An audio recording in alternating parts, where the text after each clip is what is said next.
Welcome to Fan for Racing Radio. I'm Fan for Racing Sharon, and joining me today is Sal Segala, and we're going to be doing the Texas review for the NASCAR Truck Series. Your overall thoughts, Sal, on the Texas race for the Truck Series? Yeah, it was another exciting finish, exciting race with the trucks, especially when they get to Texas where the track is just so fast and you don't know who's going to win these things especially over there until the very last lap because anything can happen and we've seen everything happen towards the end, but there's some good finishes by some drivers, that I'm sure some of us like. There were some bad finishes by some of us drivers that some of us don't like, but either way, it was an exciting finish and a It lot of action. was.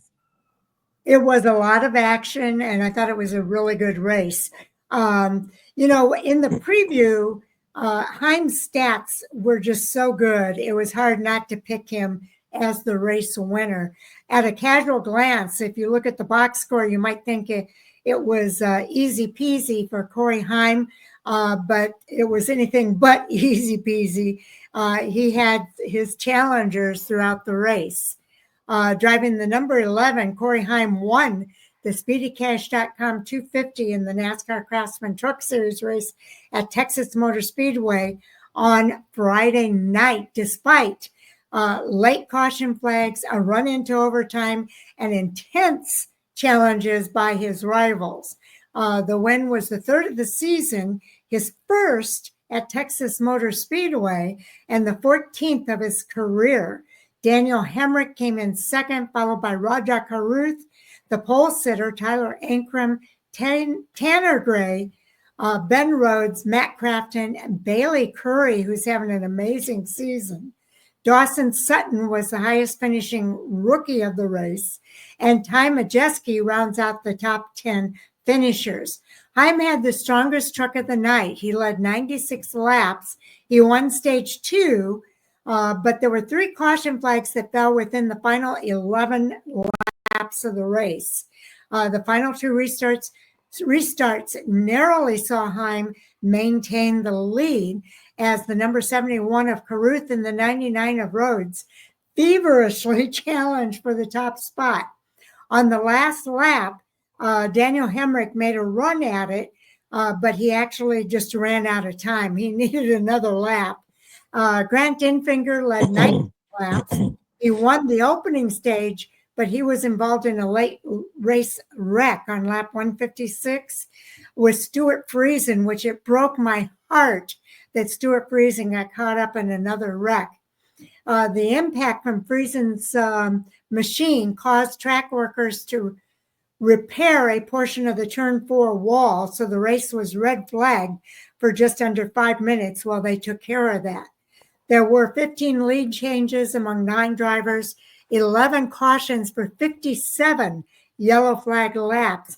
The average speed of the race was 102.008 miles per hour, and the fastest lap of the race was the number 7 on lap 131, and the number 7 truck is actually driven by Carson Hocevar. I got to say, though, a lot of drivers are still complaining about Carson Hocevar. Yes, they are. I mean, he supposedly before this race and I know when you guys do the Cup race, they're they're talking about that this was Hocevar's track, to really shine, but I can't speak for him, or his team or what his mentality is, but this driver just seems like he just not get it. It seems to be a lack of respect for the other teams and their cost of doing business and his own team and cost of doing business. He's out there racing like he's in a video game. And he does the same thing when he races a super late model. He races the same way. I mean, his parents have money. They have lots of money. Excuse. You can't race like that and expect to have respect. And when like I said, when I see him in a super late model, and you know he's the same way, you know, and people tell him, you know what, drivers tell him, hey, you know, drivers meeting, you know, they don't point him out, but you could tell they're talking to him, you know, was, you know, hey, you know what, let's you know, let's have a clean race, you know what, but he Well, I tell you what, Ben Rhodes in this particular race was vocal about it. And I know other drivers, I'm trying to think whose video I watched, uh, also commenting about how Carson, that was in the Cup Series, how Carson is still racing. So I don't know if he's ever going to get it. One can only hope. But your thoughts, Sal, about these top 10 finishers? yeah, the top 10, I mean, the like I said, the finish was exciting. Hamrick made that last run, you know, to try and grab the win. Raja Karutu's right there. You kind of Yeah. thought Raja might have had it. And then Tyler Akram kind of came from nowhere, you know, to kind of get in there, you know, at towards the end to get the you know, to make it exciting. But you know, you really gotta Matt Crafton, who finished seventh, had a really good, you know, he was Mhm. up and down, you know what, and very vocal on the radio. You know, he really wanted a good finish. You know, he got the top 10. I'm sure he was hoping to get, you know, a top 5 or at least a podium. But either way, you know, congratulations on him. And Dawson Sutton, who was up and down too, who races for Rackley, who his dad owns. It was neat to see, you know, Dawson get the ninth spot, and then of course Ty Majeski in the top 10. But you know, once again, congratulations to Corey Hyman, the Tricon from the Tricon Garage, you know, Yes. getting the win, and you know, Daniel Hemrick finishing in second. Daniel's really had an up and down his whole career, you know, all the way from trucks to Xfinity to Cup, you know, then now here he is, you know, back down, you know, and I don't see I know a lot of people say it's a bottom feeder series, but I mean the racing is just as good. You know, Oh, I mean yeah. you know, you got good drivers down there. You know what? Maybe it's not the Cup Series, but I mean, you know, you got to look at what Ron Hornaday and Michael Waltrip. I mean, they finished their careers, you know, Yeah. in the Truck Series. You know, they went from, you know, Xfinity to Cup. You know, then decided on, you know, we're going to finish our series, my career in the Truck Series. You know, and actually they Michael Waltrip and Ron Hornaday Jr. They made the Truck Series. You know, it's very exciting. So, I mean, Matt Well, Crafton's another one. You know, who's made the Truck Series his career. So um, I don't think we're going to see Corey Heim in a truck probably by next season. I'm pretty sure Corey's gonna no. he's one that's Late gonna move breaking up. news for Corey Heim. He's going to be driving the number 32 2311 car in 2026. So that was put out there today. And so that will be one of our hot topics coming up at 10 o'clock Eastern, 9 o'clock Central, 7 o'clock Pacific time. Your thoughts about Corey Heim moving over to 2311? You know, I understand what Jordan and Hamlin are doing. You know, I think they're doing it just to spite NASCAR. Sure, they also want to make sure, you know, that they get the one of the hottest drivers out there, you know, right now. You know, which is Corey Heim. You know, and you know, to get him from, you know, maybe getting caught up in Xfinity for, you know, for 2 or 3 seasons, you know, and the spot opening. Who knows? Maybe Danny Hamlin hasn't said anything, but maybe his spot at Joe Gibbs Racing is short lived. You know, and he wants to make sure that he has Corey Hyman in his stable rather than Joe Gibbs picking him up.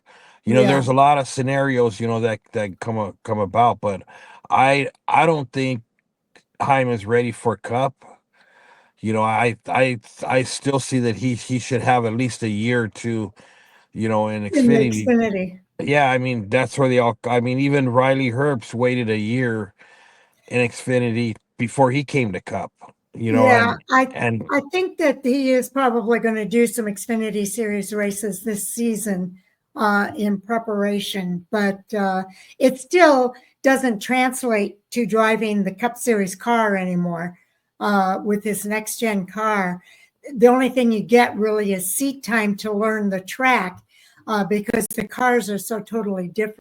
I mean, he needs to get on a. I know he wants to move up. He needs to get on a team, but is 2311 really the team you want to be a part of? Because how good is that team really when you look at it? I mean, yeah, Tyler Reddick does real well. Bubba Wallace been with them since they started, and he hasn't shown any promise. Riley Herbst his first year in Cup. You got to expect him to, to have some struggles. But I mean, how much time can Danny really put into the drivers because he has his own commitment with Joe Gibbs Racing and Michael No, Jordan not knowing nothing about racing.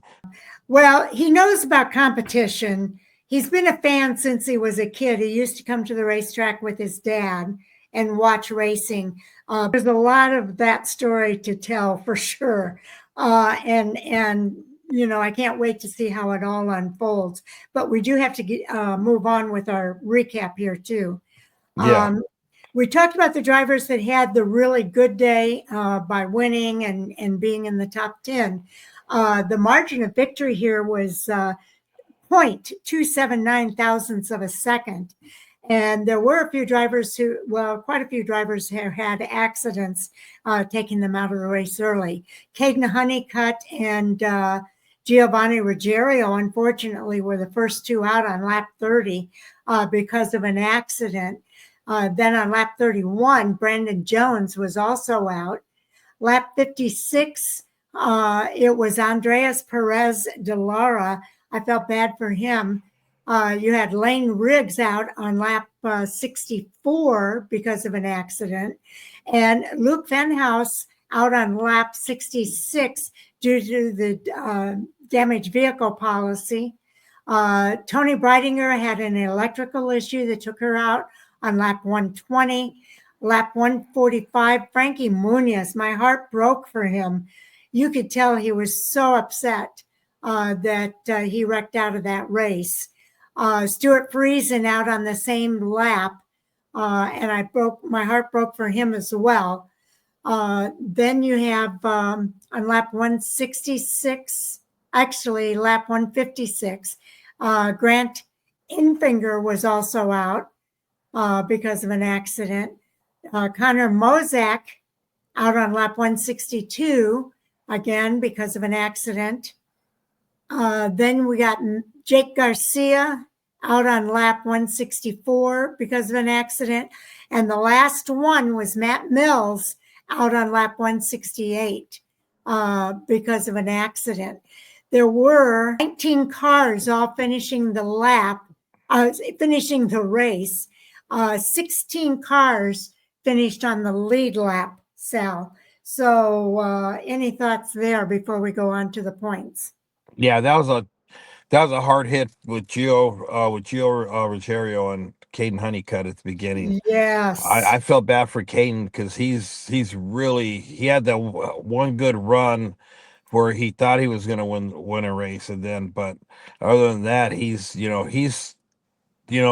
a little bit. Him and Gio, I figured Yeah. Gio to be doing it a lot better because like I said, out in the super lates, they're they're competitors, especially Gio Ruggiero because he's always been with a good team.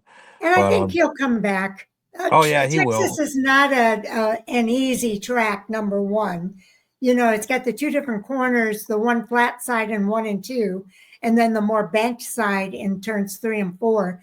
And it's hard to set up a car to handle both sides. So it's really a veteran's track more so than, newbies.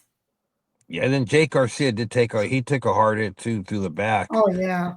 and but once again, you got to congratulate, Corey Heim who just snuck that one out. I didn't think he was gonna on that last restart. He was He had nowhere. some challengers.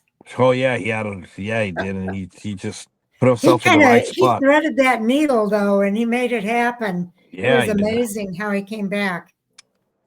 If you haven't seen that race, I would highly advise watching it. Sal, what's our points here? So our points are Corey Heim, still in first with 3 race wins. Second is Chandler Smith, who has 1 race win. Third is Daniel Hemrick with 1 race win. Fourth is Tyler Akram, who also has a race win. And then That was, fifth is Ty Majeski. Sixth is Grant Infinger. Seventh is Jake Garcia. Eighth is Lane Riggs. Ninth is Caden Honeycutt. And 10th is Ben Rhodes. And on the bubble is Stuart Friesen sitting at 11th. yeah, it's 46 back for Chandler Smith from first place. But Corey Heim, think about it. It would be 26 points if it were not for Corey Heim's 20 playoff points. Oh yeah, he's He is racking up the playoff points. yeah he's getting ready for the playoffs. You know, he wants to make sure that he's going to be able to advance through the rounds. Yeah, By that. And then our highest rookie for the rookie of the year running is Ruggiero, who's sitting in 14th, and then in 17th is Dawson Sutton with Andres Perez de Lara right behind him. Yeah. I tell you, this is going to be interesting all the way down to the wire, because I think some of the drivers that are back now, as the season progresses, I think they'll get a little bit better, and we'll see more of a battle here, I think, in this rookie of the year battle. But Giovanni has really, he's had a couple bad races, but I'll tell you what, he's had some really good races this year already as well. Yeah, so it's going to be exciting. I mean, a lot of these drivers like Gio and Dawson Sutton, they're still running super late model races, on the weekends. Yes. that the trucks are off. To where most of the other drivers aren't. Ty Majeski still runs a lot of super late model races too. Yes. I'll tell you, we've got a lot to look forward to with the rest of the season here in the Truck Series. Trucks are going to be racing at Kansas this weekend, so they'll be back on track. I know the Xfinity is going to be taking a break for a couple of weeks, but we'll see the Truck Series during that time, and I'm looking forward to it. Yeah, it's going to be exciting. Exciting times coming up. It is indeed. So watch for more for coming soon from Fan for Racing Radio. Sal and I just completed both the ARCA East Series review as well as the Truck Series review here. And coming up, we'll also be doing an interview with Jan Qualkenbush, who is a team owner for Jan's Racing and Towing in the ARCA West Series. So we'll be doing that this afternoon. We'll put it out, if not tonight, then first thing in the morning. And then after that, Jay and I are going to review the Xfinity and Cup Series races at Texas Motor Speedway. We also have our NASCAR Hot Topic Sound Off coming up at 10 o'clock Eastern time here on Fan for Racing Radio. That is a live stream. So we hope you'll join us and join the conversation about NASCAR's hot topics. Anything more that you wanted to say, Sal, before we say goodbye? Oh no, that was it. Just wanted to thank everybody for listening and have a safe weekend. And we'll talk to you. We'll see you guys next Monday.